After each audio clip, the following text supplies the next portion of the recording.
বিসমিল্লাহির রহমানির রহিম। সুপ্রিম কোর্টের আপিল বিভাগের পূর্ণাঙ্গ বেঞ্চ জনাব এটিএম আজহারুল ইসলাম সাহেবকে সকল অভিযোগ থেকে বেকসুর খালাস প্রদান করেছে।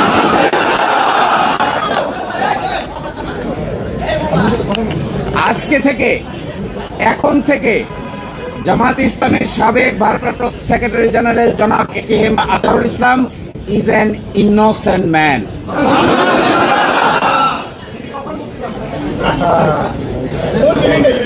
এই রায়ের মাধ্যমে আমরা মনে করি সত্য জয়ী হয়েছে, মিথ্যা পরাজিত।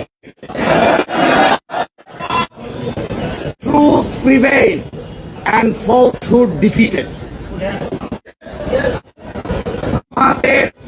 জামাতের এবং বিএনপির 6 জন শীর্ষস্থানীয় নেতৃবৃন্দকে মৃত্যুদণ্ড। জনাব এটিএম আজহারুল ইসলাম সাহেব সৌভাগ্যবান, তিনি ন্যায় বিচার পেয়েছেন, আল্লাহ তাআলা তাকে বাঁচিয়ে রেখেছিলেন। তাই আমরা এটাও মনে করি এই রায়ের মাধ্যমে সিন্ডিকেটেড ইনজাস্টিসের অবসান হয়েছে। আমরা এটাও মনে করি এই রায় ঘোষণার মধ্য দিয়ে বাংলাদেশের আদালতের মর্যাদা সমুন্নত হয়েছে। এবং আদালত 4টি অবজারভেশন দিয়েছেন। তার মধ্যে প্রথমটি বলেছেন, অতীতের রায়ে বাংলাদেশ সহ এই ভারতীয় সাবকন্টিনেন্টের ক্রিমিনাল বিচার ব্যবস্থার পদ্ধতি চেঞ্জ করে দেওয়া হয়েছিল, এটা ছিল সবচাইতে বড় ভুল। আরো বলেছেন, আদালতের সামনে উপস্থাপিত সাক্ষ্য প্রমাণ অ্যাসেসমেন্ট করা ছাড়াই জনাব এটিএম আজহারুল ইসলাম সাহেবকে ফাঁসি দেওয়া হয়েছিল। এবং আরেকটি ইম্পর্টেন্ট কথা বলেছেন যে পৃথিবীর ইতিহাসে এটি একটি ট্র্যাভেস্টি অফ ট্রুথ, অর্থাৎ বিচারের নামে অবিচার। আরো বলেছেন,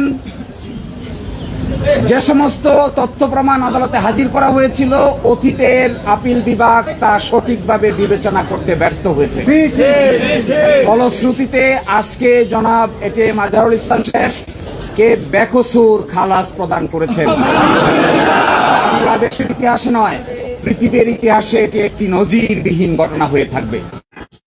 এরই মাধ্যমে আমরা মনে করি ন্যায় বিচার প্রতিষ্ঠিত হয়েছে, সত্য বিজয়ী হয়েছে, মিথ্যা পরাভূত হয়েছে।